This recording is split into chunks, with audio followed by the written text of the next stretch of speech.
Mengantisipasi adanya kerumunan orang di dalam pergantian tahun yang berpotensi terjadinya penyebaran COVID-19, petugas gabungan dari TNI, Polri, Satpol PP, dan unsur terkait melakukan patroli skala besar di sejumlah wilayah di Kota Malang. Selain patroli, petugas mengimbau masyarakat yang masih berada di luar rumah untuk mematuhi prokes serta pengalian arus. Patroli skala besar di malam pergantian tahun oleh petugas gabungan dari TNI, Polri, Satpol PP, dan unsur terkait dipimpin langsung oleh Forkopimda Kota Malang. Patroli skala besar ini menyasar sejumlah jalan besar di Kota Malang yang kerap menjadi tempat berkumpulnya masyarakat. Di antaranya Jalan Soekarno-Hatta, Sumbersari, Jalan Veteran, Jalan Ijen, serta kawasan alun-alun Merdeka Kota Malang. Dari hasil patroli, sejumlah lokasi yang biasanya dipadati masyarakat di malam pergantian terlihat sepi. Keramaian hanya terlihat di kawasan Jalan Soekarno-Hatta karena tempat berkumpulnya pedagang kaki lima. Petugas juga menghimbau masyarakat patuh protokol kesehatan. Wali Kota Malang Sutiaji mengatakan, dari hasil patroli keliling, kondisi jalanan Kota Malang tidak terlalu ramai. Selain itu, di kawasan jalan besar seperti Ijen maupun Jalan Merdeka atau alun-alun relatif sepi. Sementara, patroli tersebut selain mengingatkan masyarakat taat prokes, petugas juga meminta masyarakat yang masih berada di luar rumah untuk segera pulang dan merayakan malam tahun baru di rumah saja. Petugas juga melakukan pengalian arus di sejumlah titik untuk mencegah masyarakat berpergian. Kalau tempat keramaian, jadi gini, ya setelah kita bukan hanya berkeliling peninjauan titik tadi, tapi pantauan kita menugaskan pada semua pos-pos, sama basicnya adalah masing-masing kecamatan dan kelurahan, bahwa alhamdulillah terpantau dengan baik, tidak ada titik kerumunan yang berarti. Kita menganjurkan tadi ada beberapa kerumunan tapi tetap kita pakai masker. Setelah itu kami harapkan segera untuk balik ke rumah masing-masing. Dan setiap kami tadi ngambil sampling, ternyata ya memang dia sudah vaksin 2 kali ya, tinggal anaknya atau dia yang masih belum tersentuh vaksin karena masih di bawah usia 5 tahun. Dan rata-rata hanya mungkin ya beberapa aja, kita lihat lebih dari 97% kesadaran untuk pakai masker sudah terbangun dengan baik. Ketika keluar tentu, tapi ketika mungkin ngawasi di rumah-rumah kan lain. Kalau di publik ini rupa-rupanya ya sudah kesadaran masyarakat akan protokol kesehatan sudah semakin menguat. Dan kita memang kan sepakat sesuai dengan Inmendagri itu bahwa yang namanya fasilitas-fasilitas umum justru kita tutup. Kita tutup semua alun-alun, kita lihat dulu kan paling crowded di sini kalau tahun baru di Jalan Ijen dan seterusnya, tapi tadi kita lihat justru yang ada kerumunan tadi kan hanya di Suhat karena dia jajan, ada PKL itu aja. Simon Alfredo melaporkan. Sementara itu di Kota Batu, mencegah terjadinya kerumunan dan antisipasi penyebaran COVID-19, alun-alun Kota Batu pada libur tahun baru 1 Januari 2022 masih ditutup. Penutupan alun-alun ini tidak menyurutkan minat warga untuk berkunjung ke kawasan alun-alun Kota Batu. Beginilah yang terlihat di kawasan alun-alun Kota Batu pada hari Sabtu 1 Januari 2022. Penutupan kawasan alun-alun ini dilakukan sejak kemarin tanggal 31 Desember 2021 sejak pukul 17.00 hingga pukul 3.00 1 Januari 2022.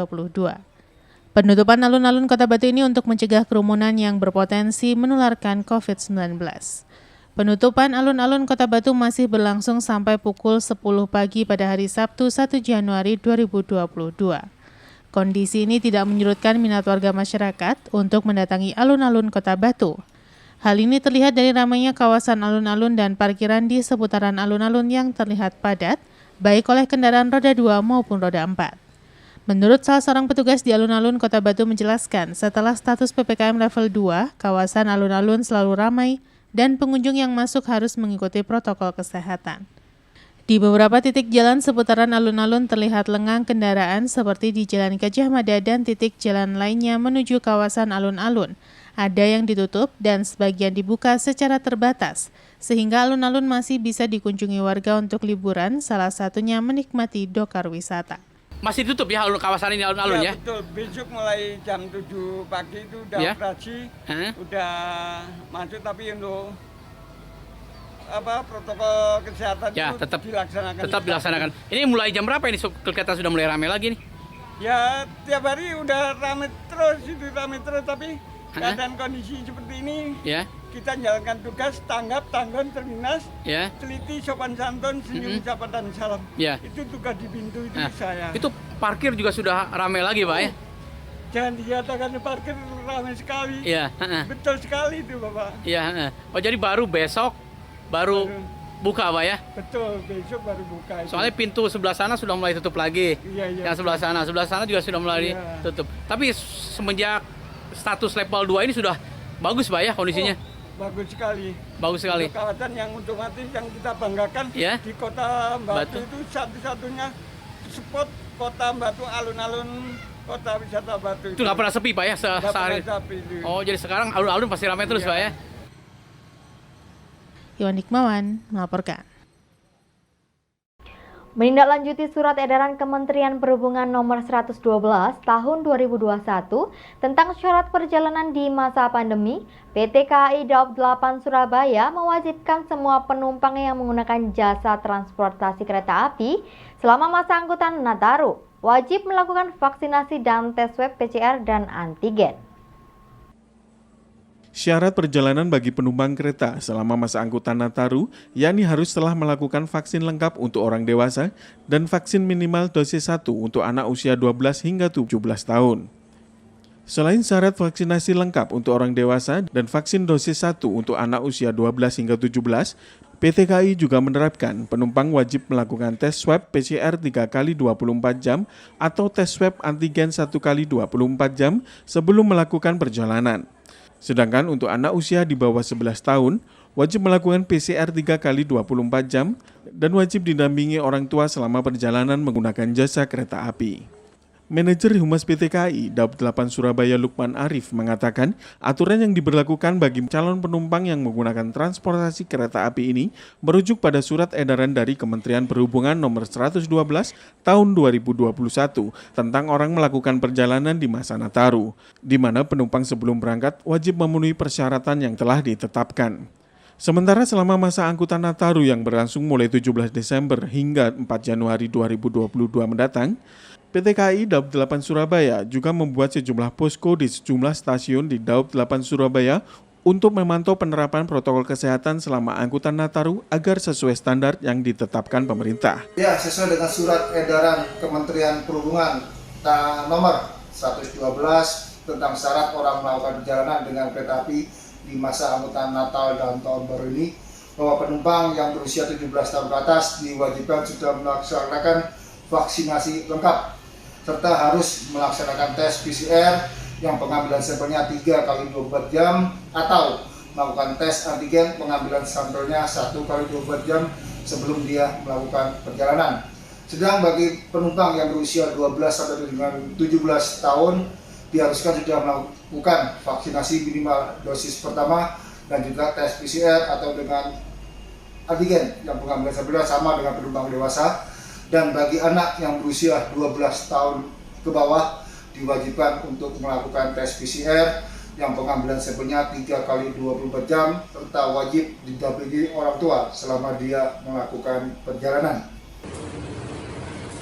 Simon Alfredo melaporkan. Terima kasih Anda masih bersama kami dalam Info 7 Malang Raya. Memasuki tahun baru 2022 dan seluruh aktivitas pedagang beralih ke pasar relokasi. Masih banyak terlihat kios yang belum buka dan sisanya masih dalam proses penataan, sehingga berpengaruh pada kunjungan pembeli. Beginilah yang terlihat di kawasan Stadion Brantas, Kota Batu, tempat relokasi pedagang pasar Kota Batu. Kawasan pasar relokasi semakin ramai dengan kegiatan pemilik kios untuk mempersiapkan kios sebelum kembali berdagang. Sebelum menempati kios untuk jangka waktu 1,5 tahun, para pedagang terus melakukan berbagai pembenahan dan perbaikan agar kios bisa berfungsi maksimal menjadi tempat berjualan kembali. Namun di beberapa lokasi lainnya masih banyak terlihat kios yang belum dibuka dan belum ada perbaikan, sehingga membutuhkan waktu beberapa hari untuk bisa dipergunakan kembali. Sementara itu tidak sedikit kios yang masih dalam penataan maupun yang sudah dipergunakan untuk berjualan kembali, khususnya yang berada di sisi kiri luar stadion. Menurut salah seorang pedagang yang baru mendapatkan tempat menjelaskan, saat ini sedang mencari tukang dan perlu waktu untuk mempersiapkan kios agar bisa difungsikan normal. Di lokasi lainnya juga terlihat aktivitas para pedagang atau pemilik kios semakin ramai, baik pemilik kios maupun PKL kuliner. Karena terhitung sejak Kamis 30 Desember 2021 pukul 24.00, seluruh aktivitas sudah berpindah ke pasar relokasi di kawasan Stadion Brantas Kota Batu. Pak, ini masih banyak ya stand yang belum dibuka ya? Ya, sebagian ada, Ya, tapi sebagian ya sudah ada seperti di sini. ya. Sudah ada yang punya. Cuman belum persiapan ya. Kan biasanya kan diperbaiki dulu dalam-dalamnya. Masih banyak jajar situ, Pak ya? Iya, masih perbaikan. Ini untuk los apa ini? Jualan apa ini, Pak? Kalau di sini campur ini. Campur, Pak ya? Bukan sebagian teras itu bagian kain-kain Iya. campur sama peracangan. Bapak bagian mana? Ya termasuk jenis peracangan gini. Oh, peracangan, Pak ya? Termasuk jualan. Oh, gitu, Pak. Berarti Pak kalau dipersiapkan dulu bisa sampai semingguan baru berjualan, Pak ya? Ya, kira-kira. Kan dalamnya mesti dianukan dulu kan? Diperbaiki dulu, Pak ya. Tapi kok di sana ada kios yang disewakan gimana, Pak? Sudah tulisan yang disewakan gimana? Wah, maaf, saya kurang tahu. Kurang tahu, Pak ya. Tapi kalau Bapak ini ditempati, Pak ya nanti. Terus di situ insya Allah. Tempati, Pak ya, untuk jualan, Pak ya. Pak optimis nggak, Pak? Kira-kira bisa ramai lagi, Pak? Seperti di sana gimana? Insya Allah. Insya Allah optimis, Pak ya. Iwan Hikmawan melaporkan. Libur tahun baru berdampak pada semakin sepinya terminal Kota Batu. Mikrolet yang beroperasi berkurang karena sepinya penumpang. Kondisi sepinya penumpang juga disumbang relokasi pedagang pasar Batu ke kawasan Stadion Brantas. Beginilah yang terlihat di kawasan terminal Kota Batu pada libur tahun baru. Kondisi terminal terlihat sepi aktivitas kendaraan dan juga penumpang, berbeda dengan pada hari biasa, yang hampir semua jalur terisi mikrolet. Sepinya terminal dan penumpang ini juga disumbang oleh relokasi pedagang pasar Batu ke kawasan Stadion Brantas, sehingga di depan pasar lama, angkutan umum sudah tidak mendapatkan penumpang. Para sopir mikrolet beberapa jurusan di terminal Kota Batu sebagian memilih untuk beristirahat dan tidak beroperasi pada hari libur, karena sudah bisa dipastikan penumpang akan semakin sepi, sementara jalan akan ramai kendaraan pribadi yang berlibur ke Kota Batu. Menurut salah seorang sopir mikrolet mengungkapkan, di terminal saat ini sudah sangat sepi, terlebih setelah pedagang pindah ke pasar sementara dan berharap segera ada penataan jalur kembali, sehingga bisa mangkal di kawasan Stadion Brantas dekat dengan aktivitas pasar. Angkutan umum yang saat ini melintasi kawasan Stadion Brantas, diantaranya jurusan Batu Slekta, Batu Pujon Ngantang maupun Batu Songgoriti. Tetapi angkutan umum saat ini masih melintas di Jalan Sultan Agung yang tidak jauh dari kawasan pasar relokasi. Di lokasi pasar, sopir masih beraktivitas dengan normal di dalam terminal Kota Batu, terlihat mencari penumpang walaupun tidak semua jurusan terisi kendaraan. Para sopir berharap segera ada penataan dan penyesuaian jalur agar angkutan umum bisa mendapatkan penumpang. Saya kira angkot kayak nggak ada perubahan sama sekali, tetap sepi. Tetap sepi, Pak ya. Karena sekarang ini Ya. kalah dengan Kemudian pengaruh pasar ini pindah, Pak. sudah sepi, pengaruh pasar ini pindah. Jadi kayaknya malah hancur angkot ini sudah. Nanti kata Pak Ketua Paguyuban mau menyesuaikan jalur katanya. Iya, mungkin besok akan saya ajak ke sana semua anggota saya ke terminal buatan di sana, terminal baru. Ya. Tapi rupanya ini tadi saya lihat ke sana tempat parkir angkot seperti gantinya terminal di sana rupanya kok dikunci. Oh, masih belum mungkin belum ini, Pak. Sebelah mana, daerah mana ini? Sebelahnya stadion itu. Oh, stadion. Agak jauh dari pasar. Kalau kita parkir di sana, kayaknya kejauhan. Jadi dari pasar itu jauh. Dari pasar dari ke sini ke jalan raya sana. Ya. Oh iya. Jauh, Pak ya. Jauh. Sebelum pasar pindah ini kan anak sekolah sudah masuk, sudah Ya. mulai ramai. Agak-agak. Sekarang pasarnya dipindah ke sana. Iya. Kan malah hancur angkot ini. Berarti ini yang beroperasi ini semua tinggal berapa? Ya karena libur Idul Adha ya, libur ini tahun baru Pak ya, berkurang Pak ya. Nggak operasi ini karena nggak ada penumpang. Nggak ada Kemarin penumpang. pun juga nggak ada yang jalan. Oh gitu Pak Yang ya. jalan cuma 5. Mungkin kalau sudah ada perubahan jalur mungkin bisa mudah-mudahan Pak ya. Ya mudah-mudahan aja perubahan jalur itu nanti. Bisa Nah ini kira-kira 2 tahun nih pasar itu perbaikannya. perbaikannya. Oke. Iwan Dikmawan melaporkan. Terima kasih Anda masih bersama kami dalam Info 7 Malang Raya. Hingga saat ini harga jual cabai di pasar masih tinggi dan menyentuh angka Rp85.000 hingga Rp100.000 per kilogramnya. Mahalnya harga cabai di pasar tersebut dikarenakan biaya produksi yang dikeluarkan petani untuk perawatan sangatlah tinggi dan cabai banyak rusak akibat intensitas hujan yang tinggi. Seperti yang dialami oleh petani cabai di Kota Malang, musim hujan dengan intensitas yang sangat tinggi membuat tanaman cabai milik petani banyak yang rusak. Rusaknya tanaman cabai ini terlihat pada batang yang tiba-tiba layu dan kemudian mati. Salah satu petani cabai di kawasan Joyogren mengaku, untuk saat ini harga cabai tergolong sangat bagus. Namun meski demikian, biaya produksi yang dikeluarkan juga tinggi. Selain itu, musim hujan seperti saat ini, jumlah produksi cabai juga menurun drastis karena rusak akibat intensitas hujan yang tinggi. Petani mengaku, di lahan seluas 3.000 meter, hasil panen cabai hanya berkisar 50 hingga 60 kg. Padahal dalam kondisi cuaca bagus, kebun cabai seluas 3.000 meter bisa menghasilkan hingga 2 kuintal cabai. Petani juga menyampaikan untuk saat ini, petani cabai di Kota Malang memang belum mampu memenuhi permintaan di pasar Kota Malang sendiri. Permintaan pasar di Kota Malang dipasok dari luar kota seperti Lumajang, Situbondo, dan Bondowoso. Ya sebenarnya kalau melihat harganya sih bagus Mas. Tapi dari sisi produksi untuk perawatan itu juga tinggi itu. Ini makanya kosnya lebih tinggi malah sekarang ini untuk biaya produksinya. Kenapa Pak kok bisa tinggi sekarang ini? Ya karena faktor cuaca itu, karena banyak petani yang gagal. Nah itu kan sudah modalnya hilang sudah. Sebenarnya kalau rusaknya ya karena cuaca.